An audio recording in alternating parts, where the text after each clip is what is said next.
ब्रह्मा का पिता है, कौन विष्णु की मां, शंकर का दादा कौन है, हमको दे बता। ये जानने के लिए कृपया सुनिए। जगत गुरु तत्वदर्शी संत रामपाल जी महाराज के अमृत वचन सर्व पवित्र धर्मों के पवित्र शास्त्रों के आधार पर। सत साहिब दर्शकों, जब इंसान को दुख घेरने लगते हैं तब वो उन दुखों से निजात पाने के लिए हर संभव प्रयास करता है। विशेषकर एक परिवार में जब दुख एक माँ को घेरने लग जाए तो उस घर की बेटी इलाज की तलाश में सदा ही प्रयासरत रहती है। ऐसी ही माँ बेटी की दुखद स्थिति से आज हम आपको परिचित करवाने जा रहे हैं। ये हैं नरसिंहपुर मध्य प्रदेश की रहने वाली गरिमा नारोलिया जी। सन 2003 से ही इनकी माताजी का स्वास्थ्य खराब होने लगा। इलाके के सभी डॉक्टर्स को दिखाया परंतु इलाज नहीं हुआ। डॉक्टर से निराश होकर गरिमा जी की माताजी को कई सारे तांत्रिकों, संत महात्माओं के पास ले जाया गया, परंतु लाभ के अपेक्षा और ज्यादा कष्टों ने घेर लिया। उनकी आंखों में मोतियाबिंद हो गया, आंखों की रोशनी जा चुकी थी, जिस कारण वे कुछ भी काम नहीं कर पा रही थीं। गरिमा जी के परिवार ने पैसा तो मानो पानी की तरह बहाया परंतु कोई लाभ नहीं मिला। आपको बता दें, गरिमा जी को लाभ तब मिलना शुरू हुआ जब इन्हें मिली 2013 में समर्थ शक्ति संत रामपाल जी महाराज जी की शरण। इसके पश्चात ही इनका जीवन परिवर्तित हो गया। माता जी की बीमारी तो मानो छूमंतर हो गई। सुनिए गरिमा जी का साक्षात्कार, एक संत की दिव्य आध्यात्मिक शक्ति का चमत्कार। बहन जी नमस्कार। नमस्कार सर। क्या नाम है जी आपका? गरिमा नारोलिया। कहाँ से आए हैं आप? करेली, जिला नरसिंहपुर, मध्य प्रदेश से। संत रामपाल जी महाराज जी से नाम दीक्षा कब लिया आपने? मैंने 14 जुलाई 2013 में संत रामपाल जी महाराज जी से दीक्षा ली थी। संत रामपाल जी महाराज जी से नाम दीक्षा लेने से पहले आप क्या भक्ति साधनाएं करते थे? सर जब बहुत छोटे थे तब तो कोई भक्ति इतनी इंटरेस्ट से करते नहीं थे, क्योंकि बहुत छोटे थे तो दुख भी नहीं था कोई, तो भगवान में इतना इंटरेस्ट भी नहीं था। पर जैसे बड़े हुए तो फिर दुख समझ में आया तो फिर लगा कि भगवान की ज़रूरत है, तो थोड़े इंटरेस्ट से करने लगे। मैं ब्राह्मण फैमिली से बिलोंग करती हूँ, तो हमारे यहाँ पे बहुत ज़्यादा कर्मकांड होता था, मतलब हवन वगैरह और मूर्ति पूजा बहुत होती थी, तो मैं भी उनके साथ लग जाती थी हवन में और सब कुछ में। और ऐसा है कि एग्ज़ाम के टाइम या रिजल्ट के दिन भगवान को याद कर लिया, बस इससे ज़्यादा कुछ नहीं करती थी बहुत छोटे में। हाँ, फिर मम्मी पापा बहुत ज़्यादा पूजा करते थे, वो नर्मदा जी को भी बहुत मानते थे और नवरात्रि के व्रत भी रखते थे, सारे पूजा करते थे। हमारे घर में मतलब जो रूम था एक, वो पूरा भगवान के लिए था, सारे प्रकार के भगवान वहाँ पे थे, उनका अभिषेक भी होता था और पूजन भी होती थी, और हम लोगों को भी बोलते थे कि आप भी इनकी पूजा करो। बहन जी कहा जाता है कि मनुष्य जन्म में गुरु बनाना बहुत जरूरी होता है, हर मनुष्य को गुरु बनाना चाहिए। हमारा सवाल आपसे ये है कि हिंदुस्तान में बहुत सारे धर्मगुरु हैं, आपने संत रामपाल जी महाराज जी को ही अपना गुरु क्यों बनाया? संत रामपाल जी महाराज का मैंने जब मुझे मेरी मौसी ने बताया था इनके बारे में, तो मैं इतना कुछ जानती नहीं थी। मैंने ज्ञान गंगा पुस्तक ली, और क्योंकि उस टाइम पे मैं देवी देवताओं की पूजा करके बहुत परेशान हो गई थी। बहुत छोटे में नहीं करती थी, मगर जब मम्मी की तबीयत खराब हुई थी तो मैंने भी उनके साथ देवी देवताओं को मानना शुरू कर दिया था। उनके लिए व्रत रखने लगी थी और रोज़ पूजा करके जाती थी। पापा मम्मी दोनों, मतलब जहाँ पे जाते थे, हम लोग के यहाँ पे दुर्गा पाठ होता था, मम्मी की तबीयत के लिए कुछ भी होता था, तो मैं पूरे सेवा भाव से इसीलिए करती थी कि शायद इससे कुछ लाभ हो जाएगा। पर जब शक्ति माता जो हम लोग की कुलदेवी हैं, तो उनने भी बोल दिया था कि मैं इनकी रक्षा नहीं कर पाऊँगी, ये मेरे बस के बाहर हैं, तो मेरे मन से बिल्कुल भगवान हट ही गए थे कि मतलब हम तो इनके लिए दिवाली भी बनवाते हैं और नवरात्रि में इनकी पूजा भी करते हैं, और अब जब यही हमारे लिए हाथ खड़े कर देंगे तो हम कहाँ जाएं। फिर मुझे लगा कि शायद गुरु होने ज़रूरी हैं। मैं बहुत छोटे में मेरे नाना जी हैं हंसा देश से जुड़े थे, उनसे भी बोलती थी कि मुझे गुरु बनवा दीजिए, पर वो उन्होंने बोला कि आप बहुत छोटी हो अभी। फिर मुझे रामपाल जी महाराज जी का सत्संग अच्छा लगा, और मैंने सिर्फ एक तत्वदर्शी संत इस टाइटल के भरोसे में वहाँ चली गई थी, क्योंकि मैंने कहीं ना कहीं सुना था कि जो तत्वदर्शी संत होते हैं गीता में, तो वो सबसे बड़े संत होते हैं, और मुझे इस टाइटल का कोई भी संत नहीं मिला था। मैं सिर्फ टाइटल के भरोसे गई थी और मुझे उनका ज्ञान थोड़ा बहुत अच्छा लगा था, तो मैंने मौसी से कहा कि नहीं मौसी मैं भी जाऊँगी, तो इसीलिए मैंने उनसे दीक्षा ली थी। संत रामपाल जी महाराज जी से नाम दीक्षा लेने के बाद आपको क्या लाभ मिले? मुझे ऐसे तो बहुत सारे लाभ हुए हैं, पर मैं आपको कुछ मेन बताती हूँ। ये मम्मी जी हैं मेरी, और 2003 से मतलब जब हम लोग नए घर में शिफ्ट हुए तभी से इनकी बहुत ज़्यादा तबीयत धीरे धीरे ख़राब होना शुरू हुई। पहले तो हम लोगों ने इतना ज़्यादा डीप लिया नहीं, फिर लगा कि इसका इलाज कराना ज़रूरी है, तो हम लोग ने बहुत जगह इलाज भी कराया। कोई डॉक्टर ने कोई बीमारी नहीं बता पाए कोई एक प्रॉपर, सब एक्सपेरिमेंट ही करते रहे। कोई ने बोला कि इनके पैर की हड्डी बढ़ रही है तो वहाँ इंजेक्शन लगेंगे, फिर कोई डॉक्टर बोलता कि नहीं इनके जो बैकबोन है उसमें गैप है तो उसमें टीके लगेंगे। कोई कुछ बोलता कोई कुछ बोलता, इलाज सब करने को तैयार होते थे पर बीमारी कोई नहीं बता पाता था कि इनको हुआ क्या है। तो इसके बाद हम लोग ने कम से कम 10 साल, फिर उनसे इलाज नहीं हुआ तो फिर हम लोगों ने झाड़ फूँक का सहारा लिया। जो चीज़ें नहीं भी करने को दिल करता था हम लोग वो भी करते थे इस आशा में कि शायद इससे ठीक हो जाएगा। बलि के लिए हम लोग का मन नहीं मानता था, पर जैसे कोई पंडित झाड़ने आता था वो बोलते थे कि जो देवी हैं या फिर जो भी इनके में प्रेत बाधा है तो वो मुर्गा उनको चढ़ा देंगे तो शायद इनको कुछ आराम लग जाए। हम लोग का मन नहीं भी मानता था कि मतलब पशु बलि हम क्यों दें किसी निर्जीव की, मगर ये सोचते थे कि शायद इससे ही आराम लग जाए। तो हम लोग उनको पैसे देते थे कि हम लोग नहीं चढ़ाएंगे, आप हमारी तरफ से आप चढ़ा दीजिएगा। हम लोग ने वो भी किया। उसके बाद हम लोगों के घर में दोष बता दिया कि आप लोगों ने जहाँ पे प्लाट लिया है वहाँ पे जिनका प्लाट था उनके कुल देवता हैं तो वो आपसे स्थान मांग रहे हैं तो आप इनको स्थान दो। कोई बोलता कि नीचे देवी की बहुत पुरानी मूर्ति गड़ी हुई है तो इसकी पूजा होगी। हमारे घर में इतने खीले ठोके उन्होंने और आके और कोयले से हवन करते थे, पूरा घर काला हो जाता। बहुत बहुत झाड़ फूँक, यहाँ तक नहीं बोलते थे कि आपके पैतृक गाँव में, पैतृक जो आपका घर है वहाँ पे आपका दोष है, तो वो वहाँ पे भी गए, वहाँ पे भी झाड़ फूँक करके, और कोई नहीं बोलता था कि इनको कुछ नहीं है। हाँ, इनको प्रेत बाधा है, इनको बीजासेन देवी हैं, मतलब सब अपने तरीके से सब बताते थे इलाज, मगर उनका कोई प्रॉपर आराम नहीं लगता था। और फिर किसी ने बता दिया कि 5 बील के पत्ते, 5 गुलाब के पत्ते, 5 ये पत्ते वो पत्ते, इनका मिला के घोल पीना तो तुम्हारी तबीयत ठीक हो जाएगी। उससे इनको आराम तो लगा नहीं, इनकी आँखों में इतनी सारी दवाइयाँ खाने के बाद इन्फेक्शन और हो गया। धीरे धीरे इनकी आंखों की रोशनी कम होने लगी। तो इनको यही लगता था कि बच्चे छोटे हैं और गृहस्थी कच्ची है तो हम इलाज का इतना करा नहीं पाएंगे। इन्होंने पहले हम लोग को बताया नहीं कि मेरी आंखों में दिखने में प्रॉब्लम है, ये छुपाती रहीं। धीरे धीरे करके वो इतनी बढ़ गई, इनकी आंखें लाल हो जाती थी, तड़कती थी, दिन भर सोती रहती थी। कोई रिश्तेदार हम लोग का काम करने नहीं आता था। हम लोग बस मैं, मेरा भाई और पापा सब मिल के घर का काम करते थे। जिस हालत में हम लोग छोड़ के जाते थे मम्मी को, मम्मी शाम को उसी हालत में मिलती थी। खाना तीनों मिलके बनाते थे। इतना सब करने के बाद भी इनकी फिर आंखों में इतना इन्फेक्शन बढ़ गया कि जबलपुर में डॉक्टर स्थापक ने बोल दिया कि इनकी तो अश्रु नली है वो एक तरफ की तो पूरी सूख गई है। आपको दूसरी आंख बचाना हो तो इंडिया का सबसे बड़ा hospital eye care centre Shankar Nethralaya Chennai में है, वहाँ ले जाओ, आपकी बच जाए आँख तो एक बच सकती है, बाकी एक तो शायद ही बच पाए। तो हम लोग उस दिन तो रात में हम लोग ने किसी ने खाना नहीं खाया कि इतना सब करने के बाद हम लोग के साथ गलत पे गलत होता जा रहा है। वहाँ पे गए तो इनको साइन करा के किडनी सोलॉन, जो कि मतलब हड्डियों के लिए जहर बताया गया है, उसको साइन करा के देते हैं कि यदि आप इसके बाद बचते हैं तो बचते हैं, लास्ट स्टेज रहती है, इसके बाद कोई ट्रीटमेंट रहते ही नहीं है डॉक्टरों के पास। वो इनको दिया गया। इसके बाद उनकी आँखों में मोतियाबिंद हो गया, दोनों आँखों में। एक आँख में हुआ, फिर एक का ऑपरेशन कराया, फिर उसके बाद तो एक का ही करा पाए थे, फिर मैंने नाम ले लिया। इतनी सारी पूजा कराने के बाद भी, तांत्रिक विद्या कराने के बाद भी हम लोग को लाभ तो नहीं मिलता था, ऊपर हम लोग धंसते ही जा रहे थे। पापा की जितनी सैलरी आती थी सारी मम्मी के इलाज में चली जाती थी, और ना वो अपने ऑफिस को टाइम दे पाते थे, ना हम अपने स्कूल को, ना मम्मी घर को। हम लोग का मतलब परिवार पूरा एक इंसान की बीमारी में पूरा परिवार बर्बाद हो रहा था। इतने सारे डॉक्टरों को दिखाया, तांत्रिकों को दिखाया, जो उन्होंने बताया वो किया भी।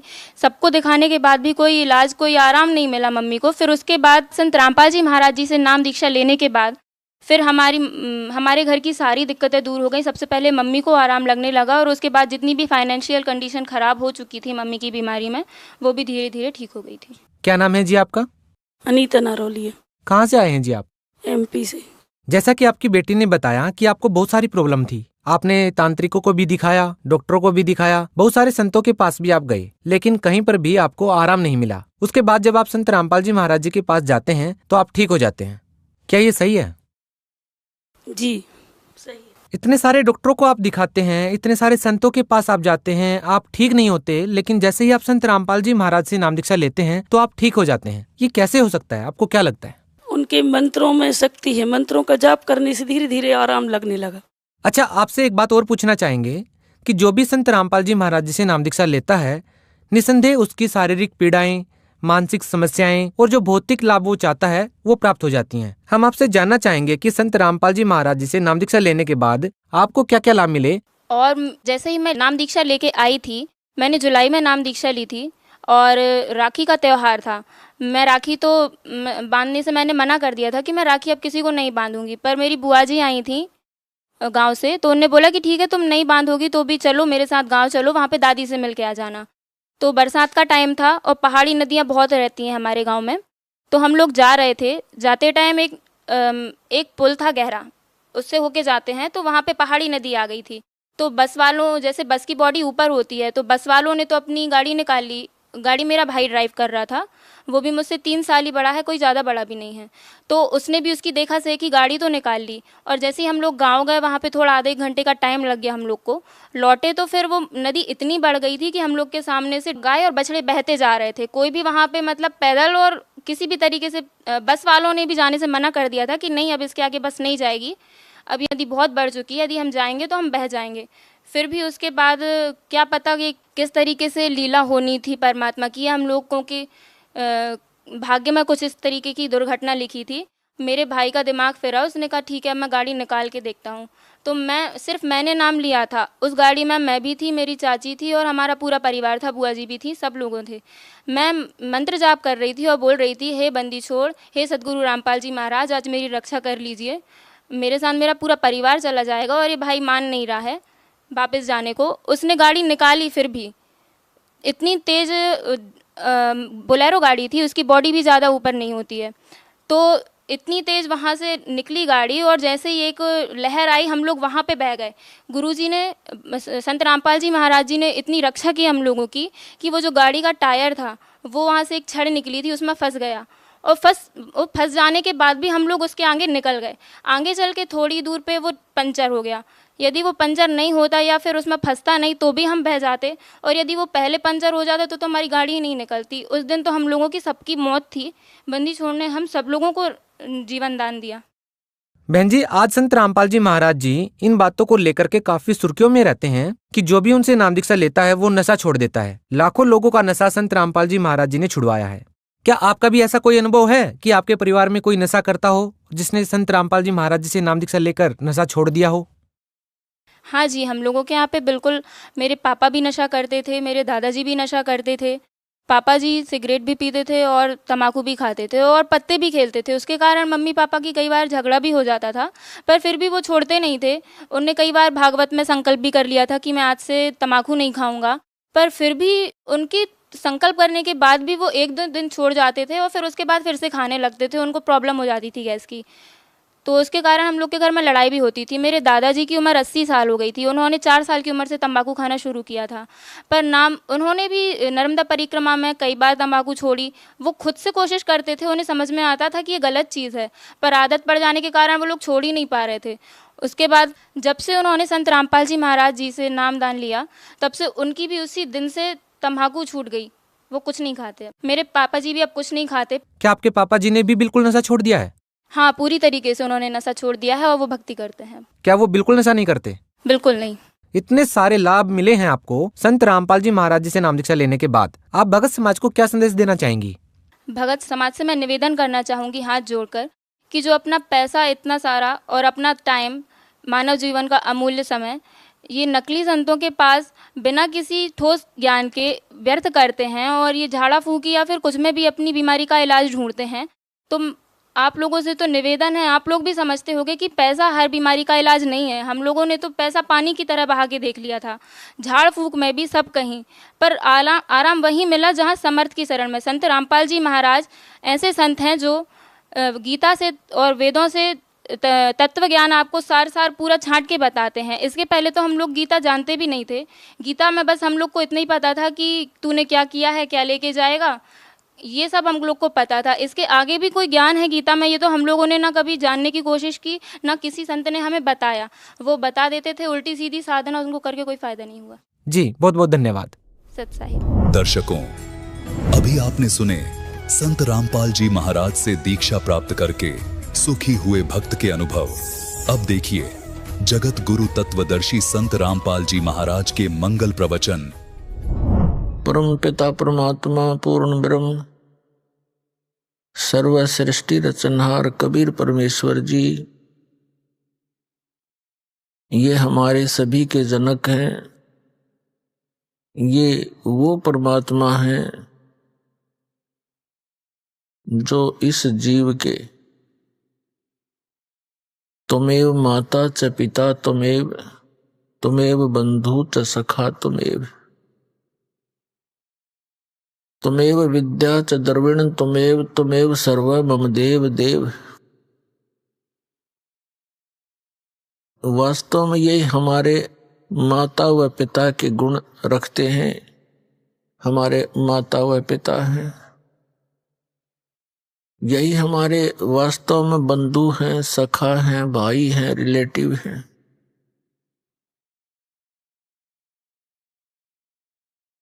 अध्यात्म ज्ञान के अभाव से हम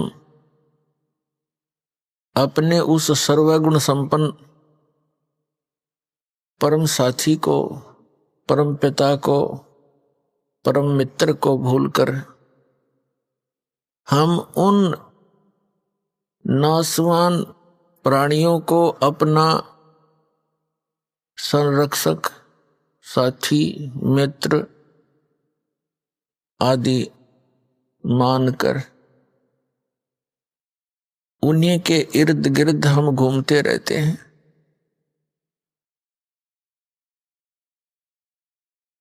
जिस कारण से हम परमात्मा से मिलने वाले सुख को, परमात्मा से मिलने वाले सहयोग को नहीं प्राप्त कर पाते। सत्संग के माध्यम से ये ज्ञान दिया जाता है। समर्थ का शरणागहो रंग होरी हो, कबू न हो ऐ काज राम रंग होरी हो।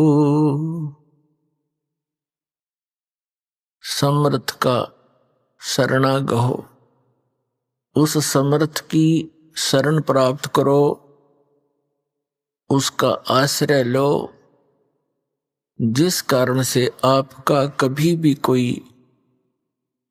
बुरा नहीं होगा। वो समर्थ कौन है, उसकी शरण कैसे प्राप्त होती है, ये जानकारी सत्संग से हमें मिलती है। इस संसार में यदि कोई दुर्लभ वस्तु है तो सत्संग है। विष्णु पुराण के अंदर लिखा है, देवी पुराण के अंदर भी प्रमाण है कि सबसे उत्तम जो तीर्थ है वो सत्संग है। और इस सत्संग का मिलना अति दुर्लभ है। तो पुण्यात्माएं ये समझेंगे कि सत्संग तो बहुत प्राप्त है, जहां देखे वही संत सत्संग कर रहे हैं। आजकल इस टीवी चैनलों के माध्यम से भी बहुत से संत जन अपने विचार व्यक्त करते हुए आपको नजर आते हैं, परंतु वे सत्संग नहीं कर रहे। वो तो कोरी झूठ बोल रहे हैं, बकवाद कर रहे हैं। अपने आत्माओं, जो व्यक्ति प्रथम बारी दास के इन सत्य वचनों को सुनता है, ऐसे लगते हैं जैसे कुनीन खा लियो। कुनीन जैसा टेस्ट होता है। और जब इस ज्ञान से आप परिचित हो गए यथार्थता से कि जो दास बोल रहा है ये सारी सत्य है, तो उस समय आपको ये मनुखा दाख की तरह लगेंगे ये वचन दास के। सत्संग के बिना प्राणी कितनी गिरावट में आ चुका है। आज आप देख रहे हो, और आज से 50 वर्ष पहले का माहौल भी हमने देखा है, जब हम कुछ थोड़े बहुत जानने योग्य हुए होंगे। 10-11 वर्ष के थे। उस समय बाजार में जाते थे 90% दुकानदार भगवान से डरने वाले होते थे। आज उसके विपरीत हो चुका है। इस दास ने सन 1977 में सर्विस ज्वाइन की थी as a junior engineer civil irrigation department Haryana में। उस समय पूरे विभाग के अंदर एक आध ऑफिसर ऐसा सुनने को मिलता था कि वो रिश्वत लेता है। और सन 1995 में दास ने जब ये सर्विस त्याग दी इस परमात्मा प्राप्ति के लिए, उस समय तक ये कहने को ही मिलता था कि शायद वो व्यक्ति, वो ऑफिसर रिश्वत नहीं लेता। इसका कारण क्या है कि आज से लगभग 600 वर्ष पहले परमात्मा आए थे। परमेश्वर कबीर देव जी, कबीर साहिब जी भारतवर्ष की पावन पृथ्वी पर सन 1398 में ज्येष्ठ सुदी पूर्णमासी संवत 1455 में कमल के फूल के ऊपर एक लहर तारा नामक तालाब में परमात्मा एक शिशु रूप धारण करके प्रकट हुए थे। वहां से उनको नीरू नीमा नाम के जुलाहा दंपति उठा ले गए थे। वो किस उद्देश्य से आए थे कि उस समय हाहाकार मची हुई थी पूरे अक्षेत्र में, भारतवर्ष में। भक्ति के स्थान पर बकवाद शुरू कर रखी थी। ऊत भूत की पूजाएं, झाड़े झपटे, ये इस प्रकार की चीजों पर, वस्तुओं पर भोली आत्माओं को उलझा रखा था, जिनसे कोई लाभ नहीं हो रहा था। हाहाकार मची थी। तब परमात्मा जो हमारे पिता हैं, हमारे साथी हैं, हमारे मित्र हैं, मित्र वही होता है जो मित्र के साथी के दुख में दुखी हो। तो यही हमारा सच्चा मित्र है, यही हमारे पिता हैं, यही हमारी माता है, जो तीनों लोकों में प्रवेश करके सबका धारण पोषण करता है। तो उस समय इस परमात्मा ने उन दुखी प्राणियों को, जो सब जगह धक्के खा चुके थे, झाड़े झपटे भी करा चुके थे, सब पूजाएं करके थक चुके थे, अंतिम सांस गिने थे, कोई किसी कारण से परेशान था, कोई निर्धनता के कारण दुखी था, कोई शरीर से दुखी था, कोई तीन ताप के कष्ट को भोग रहा था। उस समय परमात्मा ने ये यथार्थ ज्ञान और यथार्थ भक्ति मंत्र, जिनसे हमें लाभ मिलना था परमात्मा की तरफ से, वो दिया था। उस ज्ञान से इतना प्रभाव पड़ा था, 64 लाख शिष्य हुए थे उस कबीर परमात्मा के, जो एक धानक के घर परवरिश की लीला करके बड़े हुए थे। सन 1398 में छुआछात चरम सीमा पर थी, और फिर उस जुलाहे यानी धानक से ब्राह्मणों तक ने भी दीक्षा ली, क्योंकि वो दुखी गणे हो रहे थे, उनकी दुर्गति हुई पड़ी थी, कहीं से कोई सहारा नहीं मिल रहा था। 64 लाख शिष्य आज से 600 वर्ष पहले होना कोई बालकों का खेल नहीं है। जन साधारण नहीं कर सकता इस काम को, लेकिन हम भगवान की महिमा से अपरिचित होने के कारण परमात्मा को पहचान नहीं सके। उस समय भारतवर्ष की कुल आबादी मुश्किल से 4 करोड़ होगी। कौन से भारत की? अफगानिस्तान, बलोचिस्तान, पूर्वी और पश्चिमी पाकिस्तान, इराक, ईरान, गजनीव तक ये भारतवर्ष ही था। उस समय 4 करोड़ आबादी मुश्किल से होगी, और उस 4 करोड़ आबादी में से परमात्मा के 64 लाख शिष्य थे। ना कोई मीडिया था। आज तो कोई भी व्यक्ति एक स्थान पर बैठ के और थोड़ी सी अटपट करके लाखों जीवों को भ्रमित कर सकता है, प्रभावित कर सकता है। उस समय 64 लाख से सोना एक बहुत बड़े आश्चर्य की बात है, भगवान बिना नहीं हो सकता। और फिर कोई विशेष आडंबर नहीं शरीर के ऊपर, बाह्य आडंबर नहीं, सिंपल मैन एक धानक जो लाहा कपड़ा बुने, क्योंकि वो समर्थ थे, उनके वचन में शक्ति थी और जो मंत्र जाप करने को वो देते थे उससे बहुत लाभ होता था। और जो गलती करते थे उनको हानि भी पैरेलल हो जाती थी, तो वो डरते थे। फिर वो परमात्मा पूछते थे कि तुमने कोई गलती की होगी इसलिए तुम्हें ये हानि हुई है, तो बता देते थे कहाँ जी हमसे गलती होगी, हमने ऐसी पूजा कर ली दोबारा। तो परमात्मा ने कहा नहीं, ये कबीर साहब ने बताया है कि 100 वर्ष तो सतगुरु पूजा एक दिन आन उपासी, वो अपराधी आत्मा भाई पड़े काल की फांसी। 100 वर्ष तक गुरुदेव के द्वारा बताए गए सत्य साधना कर रहे हो और एक दिन भी आन उपासना कर ली, अन्य पूजाएं जो तुम पहले डले डोया करते, कहते हैं वो अपराधी आत्मा फिर पड़े काल की फांसी। तो पुण्यात्मा, इस परमात्मा के शब्द कोश में असंभव शब्द नहीं है।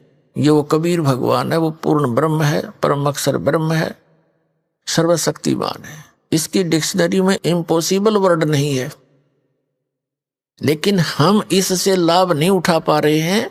इसका मुख्य कारण ये है कि हम इस पर विश्वास नहीं कर पा रहे,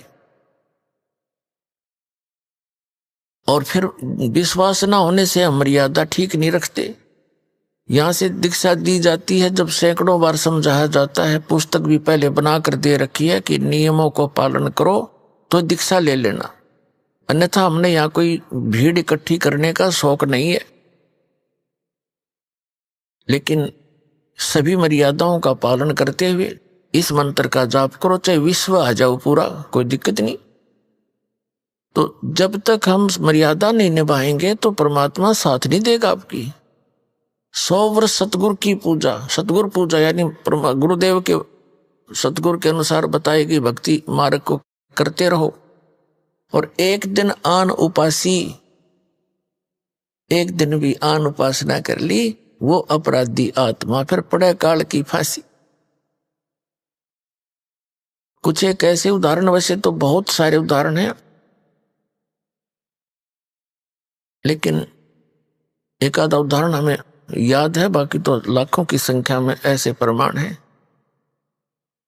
जिनको परमात्मा ने सहारा दिया, नाम लिया, सुख हो गया, कुछ दिनों के बाद फिर लोक लाज मां के आन उपासना कर दी तो फिर दुख शुरू हो गया।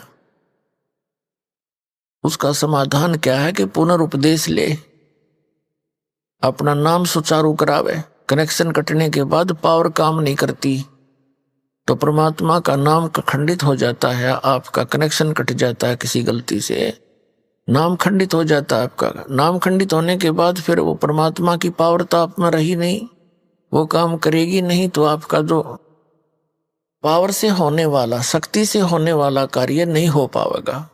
और आपके अपने सतर का काम आप पहले करते करते थक चुके ही थे, तभी तो पावर की आवश्यकता पड़ी आपको।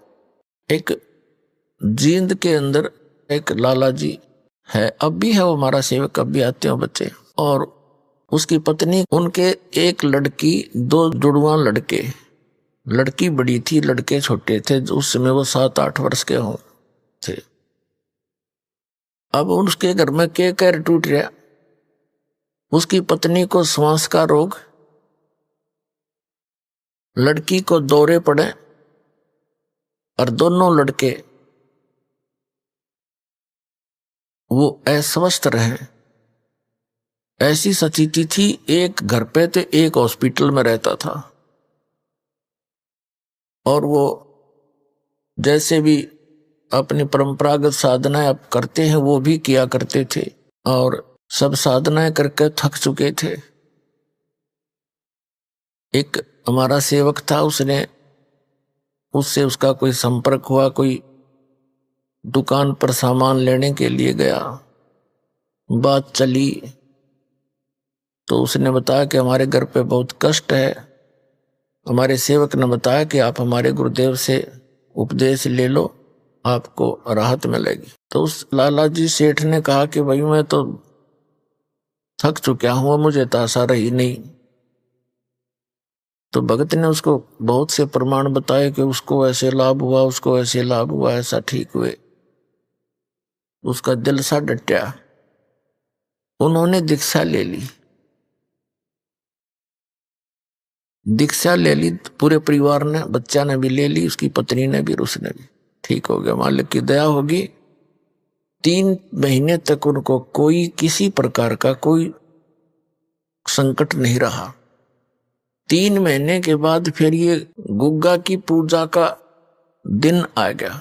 नाम लेने से पहले सब मर्यादाएं बता दी जाती हैं कि ऐसे ऐसे मत करना। एक उसकी कोई सहेली थी, वो उसके घर पे आ गई उस दिन, और वो किसी दूसरे पंथ से दीक्षित थी, इन राधा स्वामी पंथ से। उसने आके कहा कि आज तो यह नवमी है गुग्गा वाली, तेने गुग्गा जी की पूजा नहीं करी आज। पहले वो सामूहिक करा करते थे। वो कहने लगी ना, हम ही पूजा नहीं कर सकते क्योंकि हमने गुरु बना लिया। तो उसकी सहेली कहने लगी कि हमने भी बना रखा गुरु तय, पर यह पूजा नहीं छोड़नी चाहिए, इससे हानि बहुत हो जाती है। उसने 2-3 उदाहरण दे दिए। उस हमारे एक रिश्तेदार ने ये पूजा छोड़ दी थी, उसकी भैंस मर गई, उसने ऐसे कर दिया था, उसको ये नुकसान हो गया है, वैसी डरा दी। अब उसने वो गुग्गा फिर पूज दी। अब उसने सोचा कि सचमुच गलती गड़बड़ हो जा, उसने गुग्गा की पूजा कर दी। गुग्गा की पूजा कर दी तो अगले दिन लड़की को दौरे शुरू हो गए। उसके दमा वाली शिकायत थी वजहों की, तो लड़के दोनों हॉस्पिटल में। अब वो लाला जी को पता चला, वो समस्या फिर ज्यों की तो हुई। तो उसने जिसने नाम दिलवाया था उससे कहा कि भाई ऐसे ऐसे हमारे तो फिर वही बात होगी। उस भक्त ने फिर हमसे संपर्क किया इस दास से। मैंने कहा भाई उन्हें कोई नाम खंड किया होगा। उस भक्त ने उस लाला जी से कहा, दुकान पर संपर्क किया कि भाई तुमने कोई नियम खंड किया है। वो कहने लगा ना, ऐसा हमने तो कुछ कराया नहीं, ना हम कोई पूजा करते ना कुछ और करते, सब त्याग दिया। अब उसको पता नहीं बेचारे को। वो भक्त कहने लगा नहीं, जो गुरुजी ने कहा वो सच्ची पावेगी। वैसे हो ही नहीं सकती ऐसी। अब पहले 3 महीने पहले भी तो भगवान वो ही था, तब कहाँ गई थी सारी बीमारी तुम्हारी ठीक हो गई थी। वो दोनों जने घर पर आ गए दिन में। अगले ही दिन, पहले दिन गुग्गा पूज रखी थी। उसने उनसे पूछा, बहन कमलेश था कि सच्ची बता तूने कोई गलती तो नहीं कर दी, कोई ऐसी पूजा पाठ तो नहीं कर दिया, या कोई और नियम भंग कराया हो जो बता रखा था? ने बोली ना भाई मैंने कुछ ना करा ना, न्यू क्यों कर थे हम सारे नियम जान रहे, हमारे तो बहुत सुख हो गया था। वो बोला ना, मेरे तो ना जच्चा बात। वो कह रहा था मैं घूमता घूमता उनके पिछली साइड में चला गया। उन्हीं के आंगन में पीछे एक बरंडा था, आगे भी बरंडा था। पिछली साइड में बरंडे के में एक प्लेट सी रखी एक सटूल पे, और उसमें जंतर मंत्र से करे हुए धूप धाप सी रखी। वो कह रहा था कि मैंने उनसे पूछा ये क्या कर रखा है? वो बोली भाई तो उसने कहा तने ये गुग्गा पूजी होगी, कल तो थी वह 8 में। तो वह घबरा सी गई। बोला सच्ची बता दे, झूठ बोलने बात नहीं बड़ा ना, तो ये फिर हो गया दुख तुम्हारे से, सारे परिवार में क्या हाल कर लिया तुमने। तो वो कहने लगी भाई मैंने गुग्गा की पूजा कर दी काले, और ऐसे ऐसे मेरी सहेली पुरानी थी, उसने आके बताया काम भी तक कर रहे हैं, और पूजा नहीं छोड़ा करते। तो भगत कहने लगा ये मुश्किल ते गुग्गा काटी थी गुरुजी ने, या तने गुग्गा फिर बुला ली, अब पूज ले इस गुग्गा ने, तुम मरे बाढ़ में जा। फिर भगत कहने लगा अब क्या होगा। फिर मैंने उनसे कहा था कोई नियम खंड कर रखा है, उपदेश दोबारा ले। दोबारा उपदेश लिया उन्होंने। आज उन बातों ने 15 साल हो गए, उनका काटा भी नहीं लग गया। पुण्यात्माओं, विश्वास करो इस परम पिता के ऊपर। अब भी आते हैं, वो आए भी होंगे आज। तो कहने का भाव ये है कि कबीर परमात्मा कहते हैं जब लग हंसा हमारी आना, और काल लगे नहीं तेरा बाणा। जब तक ये पुण्यात्मा मेरी मर्यादा में रहेगा, काल तेरा अटैक नहीं हो सकता उस घर पे। हम जानबूझ के श्लोक लाज में आके या अपनी अज्ञानता से घबरा के भगवान से दूर हो जाते हैं, फिर तो काल तैयार बैठा है। ये तो कष्ट ही दे सकता, सुख तो दे ही नहीं सकता। अब किक्कर के पेड़ पे, बबूल के पेड़ पे कोई आम खोजने लगे तो कितना मूर्ख होगा वो। आम तो आम पर ही मिलेंगे, आम के पेड़ पर ही मिलेगा आम का फल। तो कबीर परमात्मा आम का पेड़ है, ये काल भगवान बबूल का पेड़ है, इसमें कांटों के अतिरिक्त कुछ नहीं मिला। तो कहने का भाव ये पुण्यात्माओं, 100 वर्ष सतगुरु की पूजा, एक दिन आन उपासी, और वो अपराधी आत्मा फिर पड़े काल की फांसी। तो ये दृढ़ता के साथ इस नियमों का पालन करते हुए इस परमात्मा की शरण में रहो। समर्थ का शरणागहो रंग होरी हो, कदे न हो ए काज राम रंग होरी हो। एक किसान भगत था, वो बता रहा था जी एक दिन मैं अपनी बहन के चला गया, उसके जमीन अधिक थी, वर्षा होगी, हमारे यहाँ वर्षा हुई नहीं। तो उसका संदेशा आ गया कि भाई जमीन जो है काफी, अब वर्षा के कारण सारी ही जमीन को की गुड़ाई करनी पड़ेगी हल से। मैं दोनों बैल अपने लेकर, हल लेकर के वहां बहन के वहां चला गया। मेरा बहनोई था, वो दूसरे खेत में काम कर रहा था, उसके अपने बैलों से मेरे को दूसरे खेत में जाना था, मैं वहां चला गया। वहां दोपहर के समय एक छोटा सा तालाब होता, जोड़ी बोलना खेतों में होती है, छोटा सा तालाब, उसके आसपास झाड़ जंखाड़ से होते हैं, वृक्ष होते हैं। वहां बैल बांध के विश्राम कर रहा था दोपहर में। तो मैं थोड़ा सा देखा, अंदर ने एक मंडी सी बनी हुई थी, ऐसे छोटी सी मंडी, किसी पीर की थी, वह को बन गया होगा। ये क्या होता है, ये भक्त जो होते हैं, गुरु होते हैं, ये पिछले पुण्यकर्मी प्राणी होते हैं।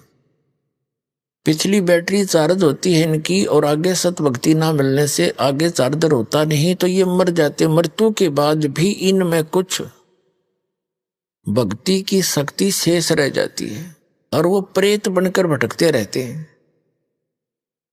फिर वो मंडी बनवाते हैं, उसमें विश्राम करते हैं इतने को 4 ईंटों के अंदर।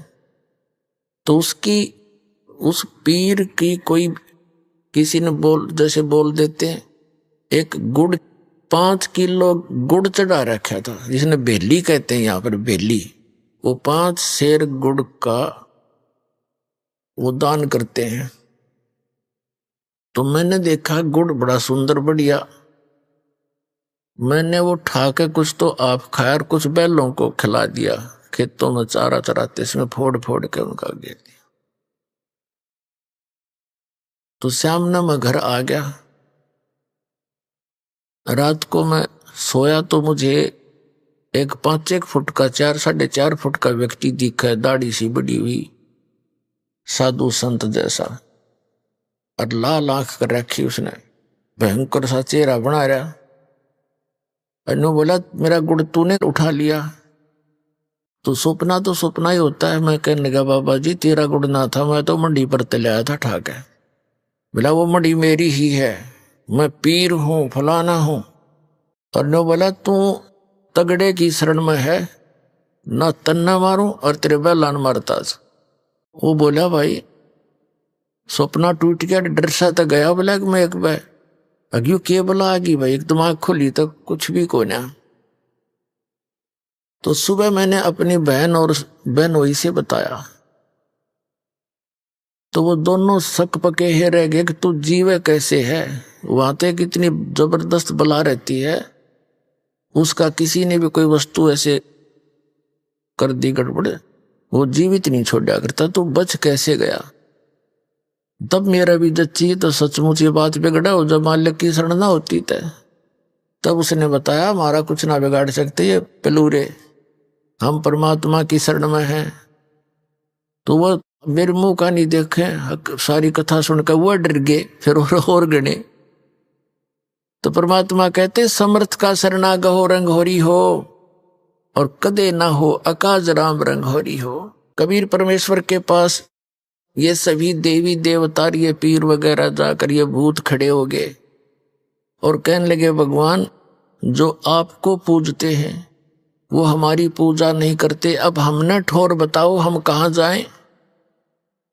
परमात्मा कहने लगे कि जो हम मेरी पूजा नहीं करते वो तुम्हारे लिए हैं, उनको लूटो खाओ।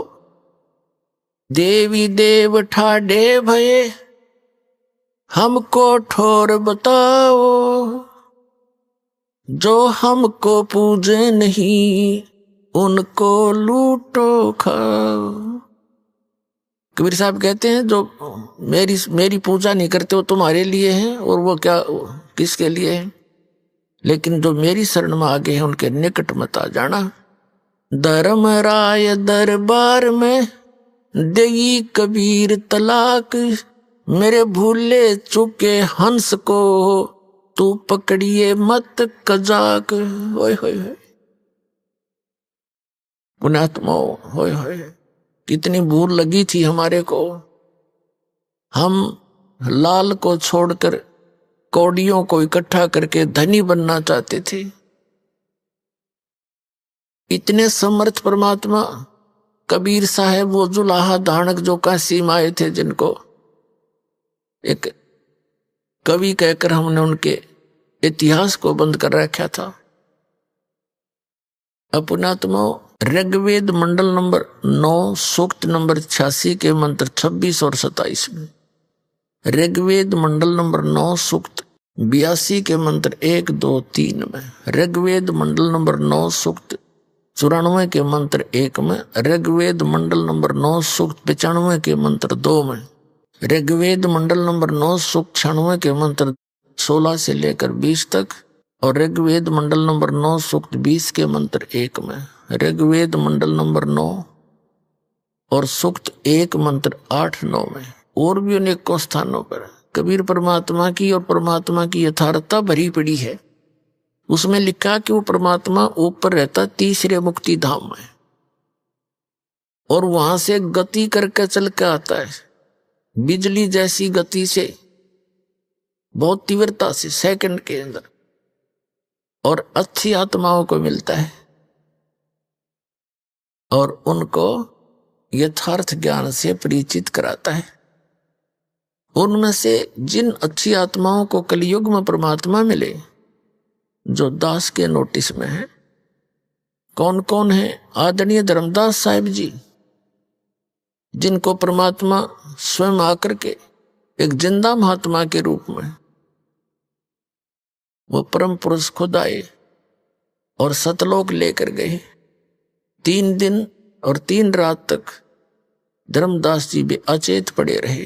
घर वाले ने सब जंतर मंत्र करा लिए, सब औषधि करवा ली, कोई फर्क नहीं हुआ। तीसरे दिन सब ब्रह्मांड दिखाकर अपने सतीथि से परिचित कराकर वापस छोड़ दिया। फिर उस पुण्य आत्मा ने उस कबीर परमेश्वर की आंखों देखी महिमा कबीर सागर के अंदर कलम तोड़ लिख रखी है। आदरणीय मलुकदास साहिब जी को मिले, आदरणीय नानक साहिब जी को बेई नदी पर वर्तमान में पश्चिमी पाकिस्तान के अंदर बेई नदी है, सुल्तानपुर शहर के साथ से बह रही है। सुल्तानपुर शहर में नानक साहिब जी सुल्तानपुर के नवाब के यहाँ मोदी खाने में नौकरी किया करते थे। प्रतिदिन उस बेई नदी पर स्नान करने जाते थे। वह परमात्मा 2 बार मिले उनको। दूसरी बार उनको जो मिले तो नदी में डुबकी लगवाई, उनको अंतर ध्यान करवाया, सचखंड लेकर गए। अभी आपने सुने संत रामपाल जी महाराज के मंगल प्रवचन। आइए अब सुनते हैं संत रामपाल जी महाराज से नाम दीक्षा लेकर सतभक्ति करके अद्भुत लाभ प्राप्त करने वाले अनुयायी के विचार। दर्शकों, ये कहानी है आगरा की मीना वर्मा जी की, जो एक साधारण शिक्षिका थीं, लेकिन उनका जीवन साधारण नहीं था। रोजमर्रा के संघर्षों और पूजा पाठ में डूबे होने के बावजूद उनके घर में शांति का कोई अता पता नहीं था। मीना जी गायत्री परिवार और साकार विश्वरी धार्मिक संस्थानों से जुड़ी हुई थीं, लेकिन इनके जीवन में सुकून का कोई संकेत नहीं था। स्कूल में पढ़ाने के दौरान मीना जी की मुलाकात एक सहायक अध्यापिका से हुई, जो संत रामपाल जी महाराज की अनुयायी थीं। वे अक्सर संत रामपाल जी का सत्संग और आरती सुनती थीं। मीना जी उनकी इस साधना से प्रभावित होने लगी। लेकिन कहते हैं ना, जब आप सही रास्ते पर चलने की कोशिश करते हैं तो शैतान आपको सही रास्ते से भटकाता है। इसलिए ही शायद मीना जी के जीवन में अजीब घटनाएं घटने लगीं। उन्हें भयावह छवियां दिखाई देने लगीं, जो इन्हें डराने लगीं। परंतु संत रामपाल जी महाराज का सत्संग सुनने और ज्ञान गंगा पढ़ने के बाद मीना जी के अंदर धीरे धीरे एक बदलाव आने लगा। फिर इन्होंने संत रामपाल जी महाराज से नाम दीक्षा ली।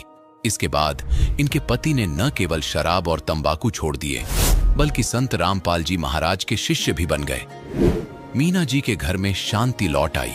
दर्शकों, अब आइए सुनते हैं मीना जी की कहानी उन्हीं की जुबानी। नमस्कार जी। नमस्कार सर। क्या नाम है बहन जी आपका? मेरा नाम मीना वर्मा है। मीना जी, आप कहाँ से आई हैं? मैं आगरा यूपी से आई हूँ। बहन जी, संत रामपाल जी महाराज से नाम दीक्षा आपने कब ली?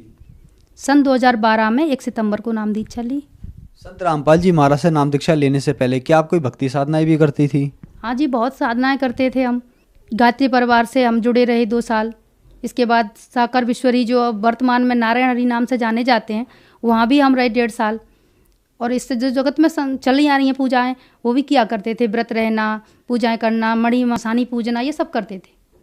बहन जी, जब आप इतनी साधनाएं कर ही रही थी तो फिर संत रामपाल जी महाराज की शरण में कैसे आई? संत रामपाल जी महाराज की दया कृपा हम पर ऐसी हुई। मैं स्कूल में पढ़ाती हूँ, शिक्षा मित्र पद पर हूँ। मेरे साथ सहायक अध्यापक संत रामपाल जी महाराज की शिष्या, वो मेरे साथ पढ़ाती थी। वो संत रामपाल जी महाराज के सत्संग दोपहर में इंटरवल के टाइम में सुना करती थी, और दोपहर की आरती भी सुनती थी, असुर निकंदन। तो मैं उनके पास बैठती, मुझे बड़ा अच्छा लगता। तो मैंने मैडम से कहा, मैडम आप ये आरती हमें लिखवा दीजिए। कि नहीं, हम ऐसे तो नहीं लिखवा सकते।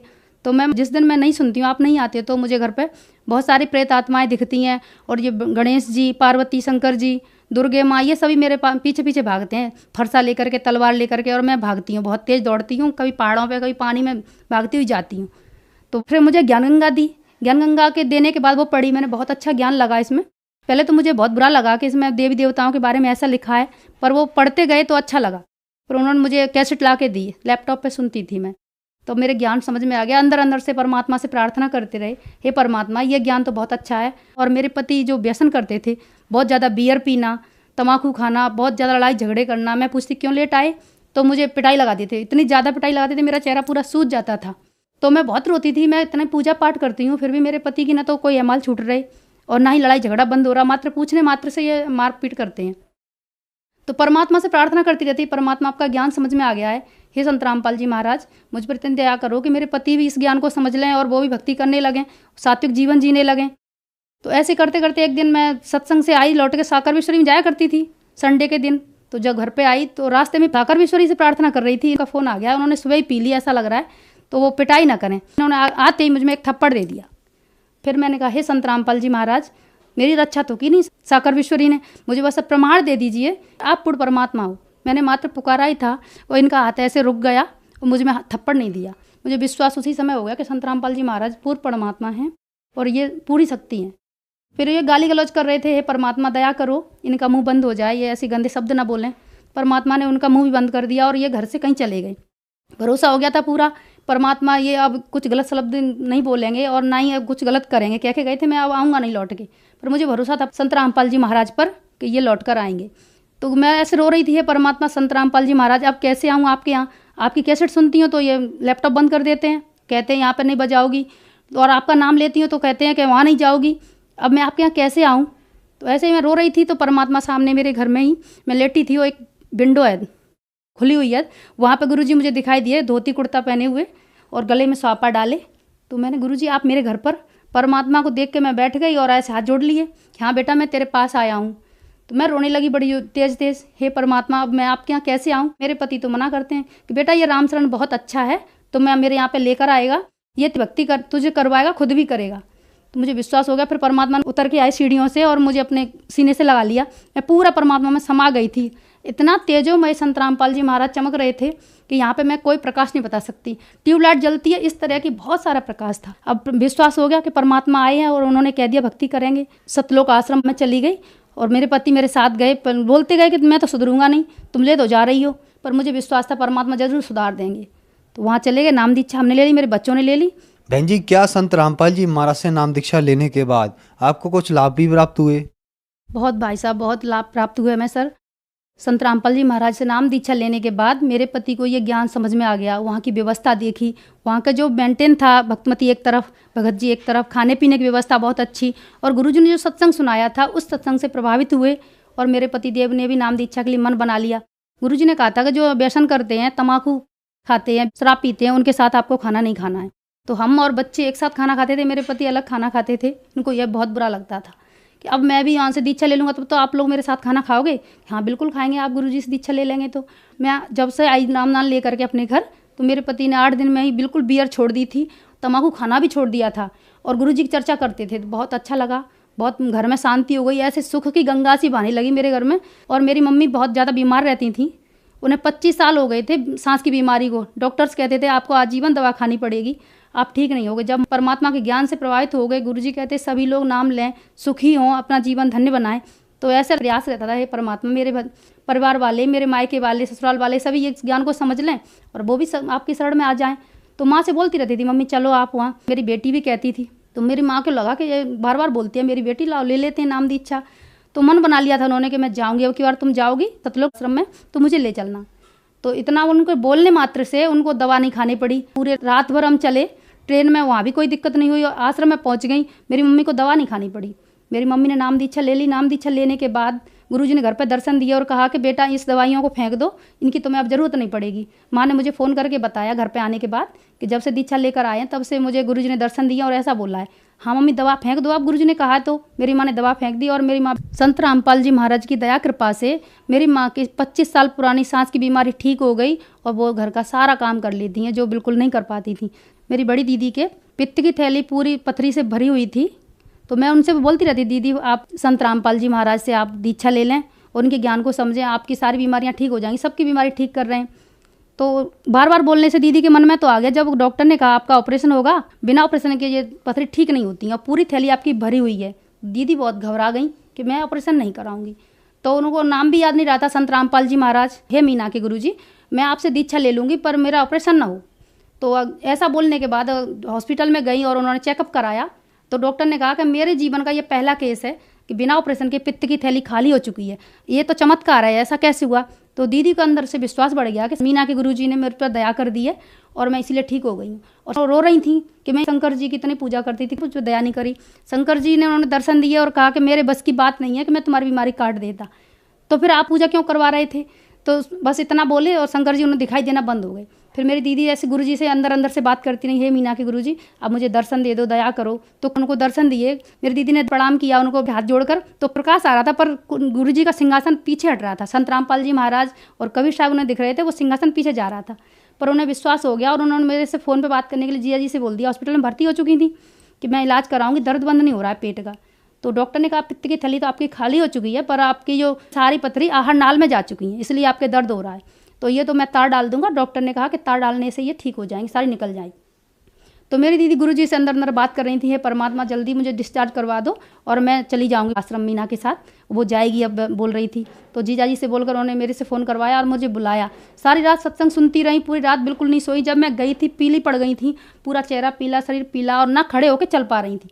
सारी रात सत्संग सुनी, थोड़ा सोती थी और सुनती ज़्यादा रहती थी। सुबह वो खुद चल करके वॉशरूम चली गई, नहा भी ली और डॉक्टर ने आकर चेकअप किया कि आप तो ठीक हो, आप जा सकते हो, डिस्चार्ज हो गया। वो घर चली गई, बस दिन में ही वो चली गई, नाम दीक्षा ले ली, वो बिल्कुल स्वस्थ हैं और ठीक है। काल भगवान उन्हें लेने आया था गेट पे से, जब वो ठीक होकर चली गई घर पे तो वो खड़ा था एक भयंकर सा व्यक्ति गेट पर। उन्होंने डर लग रहा था देख करके, हृदय कँप रहा था, तो उसने उनको उठा लिया और ऊपर ले जाने लगा। तो उन्होंने संत रामपाल जी महाराज का नाम लिया, हे संत रामपाल जी महाराज मेरी रक्षा करो, मुझे तो कोई ले जा रहा है। तो ऐसा उन्होंने पुकारा, वैसे उसने वहीं से छोड़ दिया और दीदी वापस अपने शरीर में आ गई। तो दीदी का पूरा शरीर पसीना पसीना हो गया था, यहाँ तक मल निकल गया था, इतनी भयंकर पीड़ा हुई थी उनको जब वो ले गया था निकाल के तब।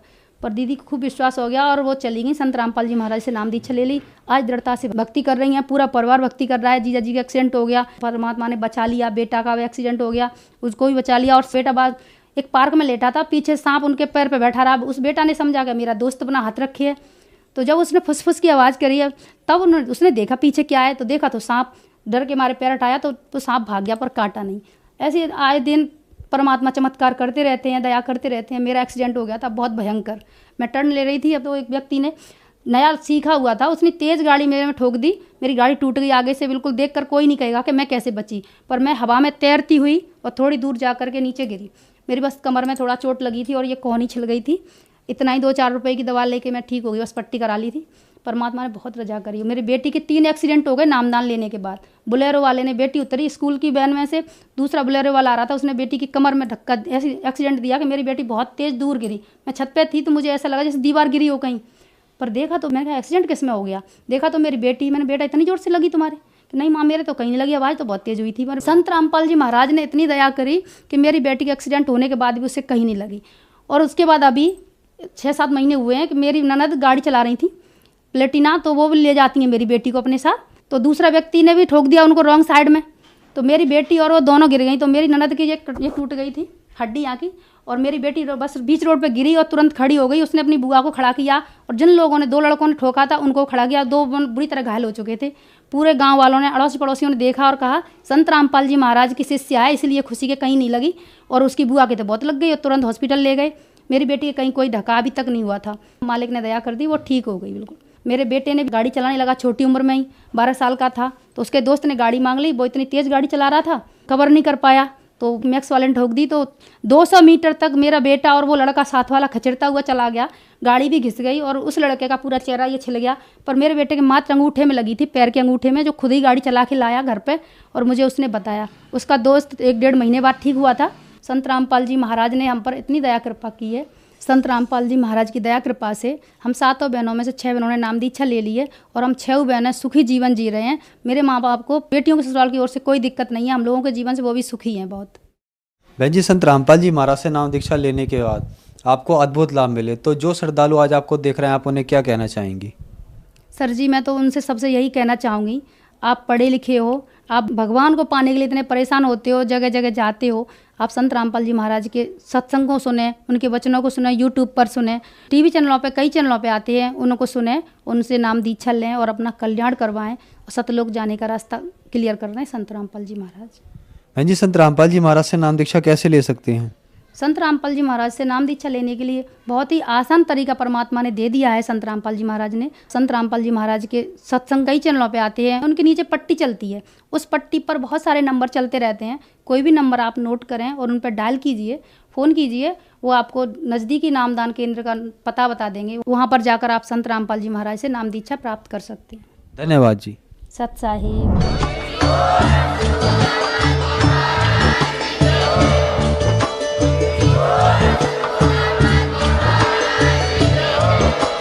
आप सुन रहे थे जगत गुरु तत्वदर्शी संत रामपाल जी महाराज जी के मंगल प्रवचन। अधिक जानकारी के लिए विजिट कीजिए हमारी वेबसाइट www.jagatgururampalji.org। संत रामपाल जी महाराज जी के शुभ आशीर्वाद से पूरे विश्व भर में 500 से भी ज्यादा नाम दीक्षा केंद्र हैं, जिन पर संत रामपाल जी महाराज जी द्वारा ऑनलाइन निशुल्क नाम दीक्षा दी जा रही है। अपने नजदीकी नाम दीक्षा केंद्र का पता करने के लिए संपर्क करें 8222880541।